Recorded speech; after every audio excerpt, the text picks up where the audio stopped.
Hello and welcome to everybody. Let's hope the rain stays away for a little longer.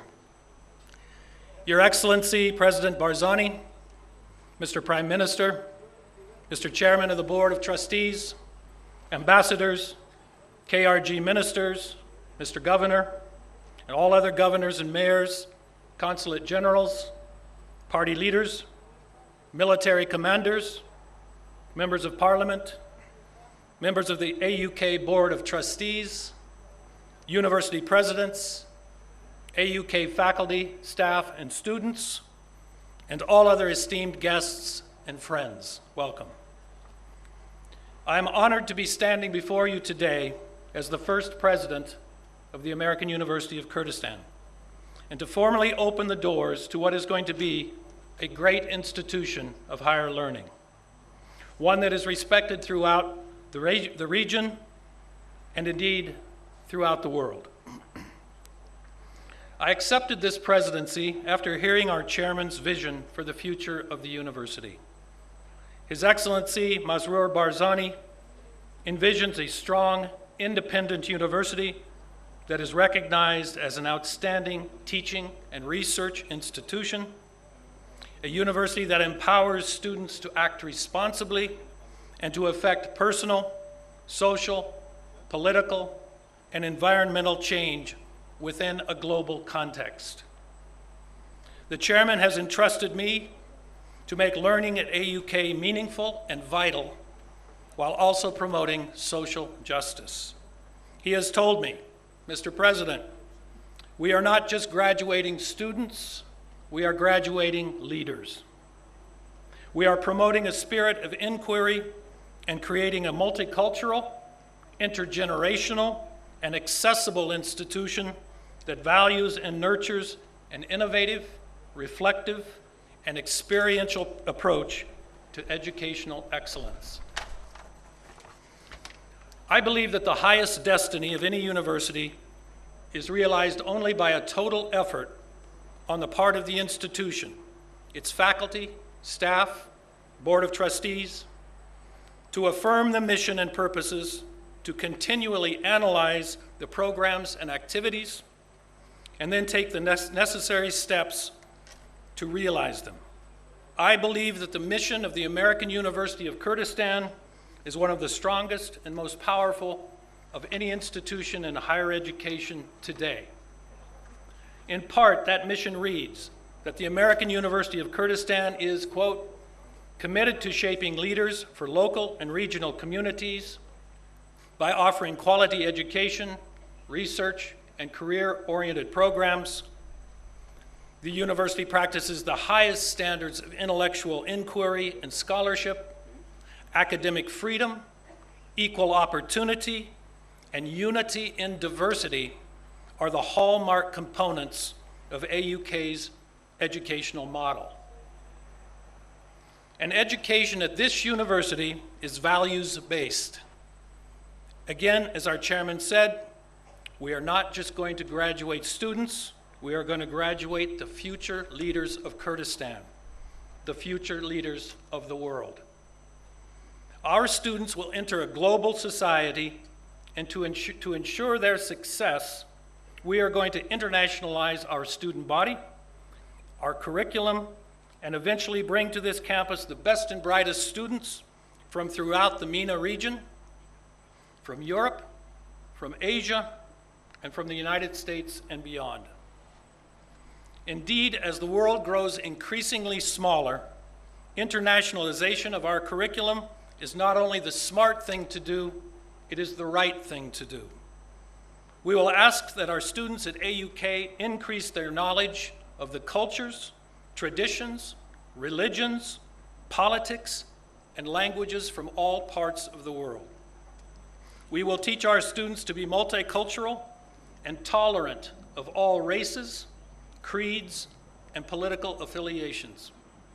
This type of inclusive education is the best and the fastest way to combat extremist groups such as the so-called Islamic State, the best and fastest way of bringing peace to our world.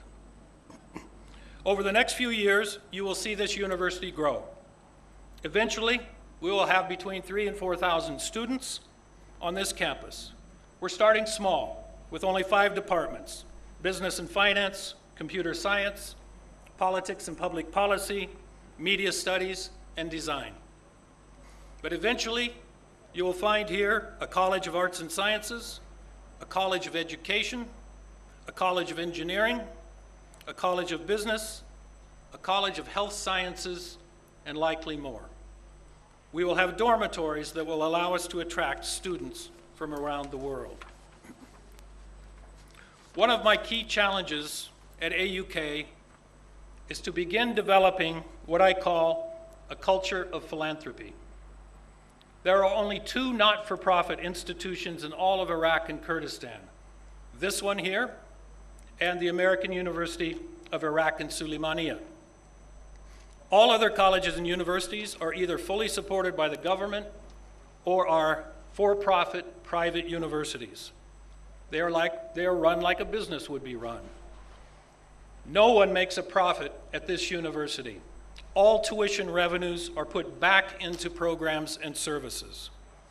This is the same as many of the world's great institutions: Harvard, Yale, Princeton, Stanford, and many others.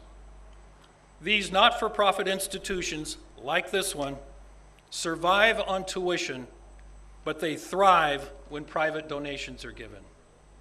Through the generosity of people like yourselves, we will build an endowment that then gives us the financial capital to grow and to build and to keep tuition at an affordable level.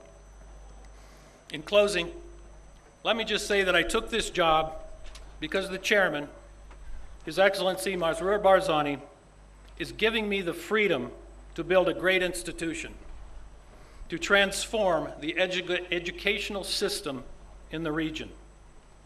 We are modeling this university after some of the top-tier, first-rate universities in the world: the American University in Washington, D.C., the American University of Sharjah, the American University of Beirut, and the American University of Cairo. These are institutions with world-class standards, and we will pattern ourselves after them. Our students will graduate with strong skills in critical thinking, not just mere rote memorization. Our students will have a deep appreciation for lifelong learning. Our students will be held to the highest possible academic standards. We will stress education of the student as a whole person. In other words, our students will graduate with employable work skills, to be sure, but they will also be well-rounded and possess knowledge of different cultures, of the humanities, social sciences, and of global events. We will encourage and support creative and independent thinking. Our students will be challenged to think for themselves. And we will challenge our students to think globally as citizens of the world. And so it is within this spirit of optimism that we gather here today and formally open the doors of the American University of Kurdistan. I am proud to be the first president of this institution. I thank each and every one of you for coming to this special event and helping us celebrate this auspicious occasion. I would also like to extend our thanks to Kirk Construction Company for building this landmark structure, named after one of the great heroes in all of Kurdish history, Mustafa Barzani. And a special thanks to our governor, Farhad Atrushi, for all of his assistance in preparing for the opening of this institution. And finally, to Dr. Rania Majid, chairwoman of the AUK Foundation, for her efforts in coordinating this grand opening. Your work, Dr. Rania, is deeply appreciated. Again, my thanks for coming today. I hope to see you on campus many times in the coming months and years. This is your university. You are always welcome here. Thank you so much.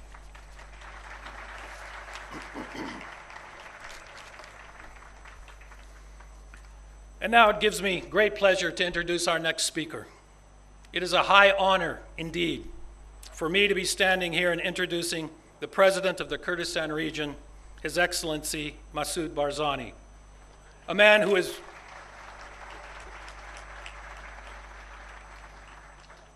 is rightly regarded as one of the most important founders and historical figures in Kurdistan.